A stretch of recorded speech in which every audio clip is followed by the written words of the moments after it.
Hello guys! Ngayon ay pag-uusapan natin yung text effects sa Alight Motion. At hindi lang natin basta pag-uusapan, ituturo ko din sa inyo kung paano gawin ang ganitong style ng text animation. Tara, simulan na natin! Ang kailangan natin na effect ay text transformation. Once na malagay mo na yan, ay ipapaliwanag ko sila sa iyo kung para saan sila at kung ano ang magiging epekto nito sa text mo. Ang una ay itong range. Ito yung magdidikta kung saan magsisimula yung animation at kung saan matatapos. Sunod ay transform. Dito naman kung anong animation yung gagawin nyo. Kung baguhan pa lang kayo ay recommend ko na isa-isahin nyo yung pag-transform para malaman nyo ng kung paano nagagana yung transform. Basta kalikutin nyo lang ba, pero isa-isa, huwag nyong pagsabay-sabay ni galaw dahil baka ma-overwhelm kayo. Tingnan nyo na lang yung ginagawa ko. Iniisa-isa ko yung setting para sa susunod na alam ko na kung ano yung mga dapat kong galawin. Kasi nga, the best way to learn is through experience. Ow, shit! Ganito kasi yung ginagawa ko nung nag-aaral pa lang ako ng Alight Motion at sigurado ako na effective to dahil sinabi ko. Next ay visual attributes. Kapag naka-on to ay magkakaroon ng kulay yung text nyo habang nag-animation. Bigyan kita ng example. Ito yung normal. At ito naman kapag naka-on yung visual attributes. Di ba ang dali lang intindihin?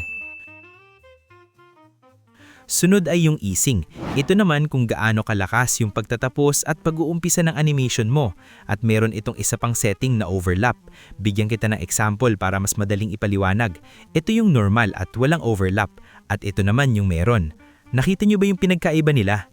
So ngayon ay tama nakakasalita. Magsimula na tayo mag-edit. Para gawin yung ganitong style ng text ay sundan nyo lang yung gagawin ko.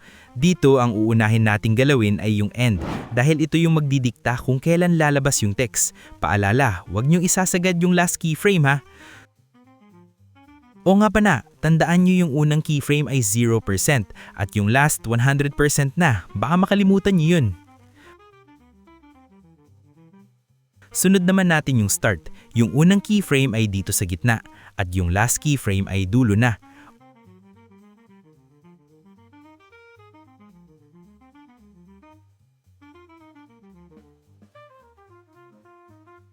Pagtapos niyan ay dito na tayo sa transform. Ang ginalaw ko lang dito ay yung alpha para magkaroon ng fade.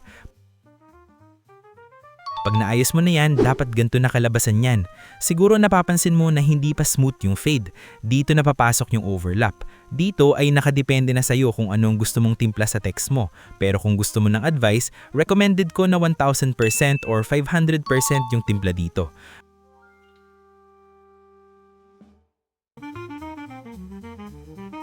At itong ease in at ease out, gayahin mo na lang din yung timpla ko dito kung ayaw mo mag-experiment.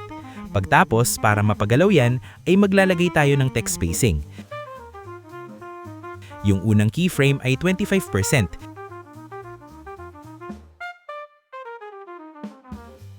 At yung last ay 0 na. Pag nagawa mo na lahat yan ay congratulations! Meron ka ng maangas na text animation. At proud na ako sa'yo. Malupit na opal ka na! Ngayon, kung nagustuhan mo yung ganitong content at may natutunan ka, baka naman.